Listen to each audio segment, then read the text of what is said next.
India के प्रधानमंत्री नरेंद्र मोदी ने पीटीआई के साथ एक्सक्लूसिव बातचीत की और देश भर में जितने लोगों को जो भी सवाल थे बजट से लेके इंडिया यूएस ट्रेड डील तक उन्होंने सारे जवाब सामने रख दिए। ट्रेड डील्स, एमएसएमई ग्रोथ और बजट के बारे में उन्होंने डिटेल में समझाया। तो चलिए जानते हैं कि उन्होंने हमारी इकोनॉमी और हमारे यूथ के लिए क्या मैसेज दिया है और क्या कहा। सबसे पहले तो समझिए, जब ग्लोबल ट्रेड और इंडिया के कॉन्फिडेंस की बात हुई तो पीएम मोदी ने कहा कि रिसेंटली ईयू और यूएस ट्रेड डील्स सडनली नहीं हुए हैं। ये 10 साल की प्लानिंग, रिफॉर्म्स और कॉन्फिडेंट इकोनॉमी का रिजल्ट है। उन्होंने हाईलाइट किया कि पहले गवर्नमेंट्स ट्रेड नेगोशिएशंस में कॉन्फिडेंट नहीं थी और डील्स अधूरी रह जाती थी। मतलब अब इंडिया एक स्ट्रॉन्ग ग्लोबली कंपेटिटिव इकोनॉमी के रूप में खड़ी है जहां इन्वेस्टर्स और पार्टनर कंट्रीज को बेनिफिट मिलता है। उन्होंने ये भी समझाया कि ये डील सिर्फ टैरिफ्स कम करने के लिए नहीं थी, बल्कि सप्लाई चेन्स इंटीग्रेट करने के लिए और एक स्ट्रक्चरल ग्रोथ के लिए थी। इसके बाद उन्होंने एमएसएमई पर अपना फोकस रखा। मोदी ने एमएसएमईज को ट्रेड डील्स में सेंटर स्टेज पर रखने की बात की है। उनका कहना था कि एमएसएमईज अब सिर्फ लोकल सप्लायर्स नहीं बल्कि ग्लोबल वैल्यू चेन्स का हिस्सा बन रहे हैं। यानी कि गवर्नमेंट चाह रही है कि स्मॉल और मीडियम बिजनेसेस ग्लोबली कंपेटिटिव बने और textiles, leather, footwear, engineering goods और हैंडीक्राफ्ट जैसे सेक्टर में इंडियन प्रोडक्ट्स का एक ग्लोबल फुटप्रिंट हो।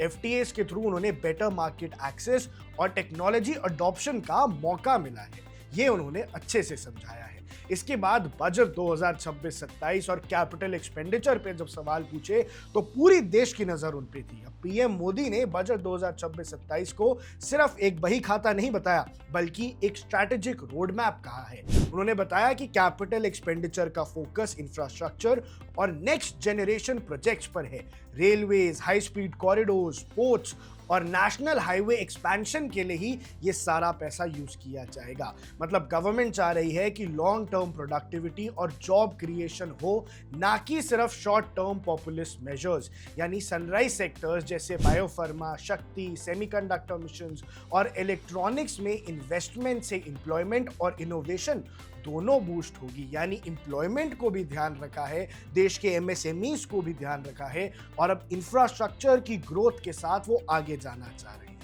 अब इसके बाद जो चौथा सेगमेंट था जिसकी उन्होंने बात की वो थी मैन्युफैक्चरिंग और एम्प्लॉयमेंट। मोदी ने मैन्युफैक्चरिंग को इंडिया की ग्रोथ और एम्प्लॉयमेंट का की ड्राइवर कहा। उन्होंने ये भी बताया कि मेक इन इंडिया और पीएलआई स्कीम्स के जरिए यूथ को अपॉर्चुनिटीज मिल रही हैं। मोबाइल फोन्स, डिफेंस, फार्मा और इलेक्ट्रॉनिक्स मैन्युफैक्चरिंग में इंडिया अब ग्लोबली कंपेटिटिव बन रहा है। यानी ये सारे प्रोडक्ट्स अब भारत में बन रहे हैं। इसका मतलब हर मैन्युफैक्चरिंग यूनिट के साथ jobs across skill spectrum create हो रही हैं, एंसिलरी इंडस्ट्रीज को सपोर्ट मिल रहा है और मेड इन इंडिया कल्चर लोगों के अंदर प्राइड भी जनरेट कर रहा है। लेकिन इसके बाद उन्होंने विकसित भारत की बात की। पीएम मोदी ने कहा कि ये moment now is the time नहीं बल्कि वी आर रेडी मोमेंट है।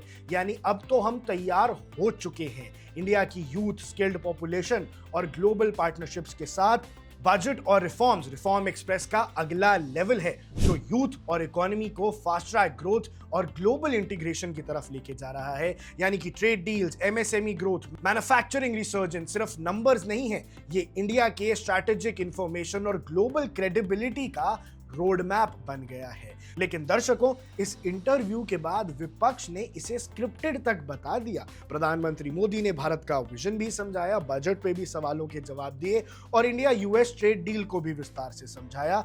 ये इंटरव्यू इतना कन्विंसिंग था कि विपक्ष इससे परेशान हो गया और विपक्ष के कई नेताओं ने इसे पूरी तरह स्क्रिप्टेड बनाया है। लेकिन दोस्तों, पीएम मोदी ने क्लियरली बता दिया है कि रीसेंट ट्रेड एग्रीमेंट्स और बजट 2026-27 सिर्फ इकोनॉमिक नंबर्स नहीं थे बल्कि इंडिया की long term strategic planning, youth empowerment और विकसित भारत के विजन का पार्ट था। इंडिया अब ग्लोबली कॉन्फिडेंट, कंपेटिटिव और रेडी है नेक्स्ट फेज एक्सपेंशन के लिए। इस पूरे इंटरव्यू में उन्होंने यही सारी बातें की थी। आपको क्या लगता है कि क्या ये इंटरव्यू में सारे सवालों के जवाब आपको मिले कि नहीं? हमें कमेंट सेक्शन में जरूर बताइएगा। आप देख रहे हैं वन इंडिया, मैं हूं आकर्ष Kaushik.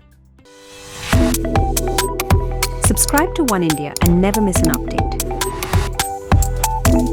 Download the One India app now.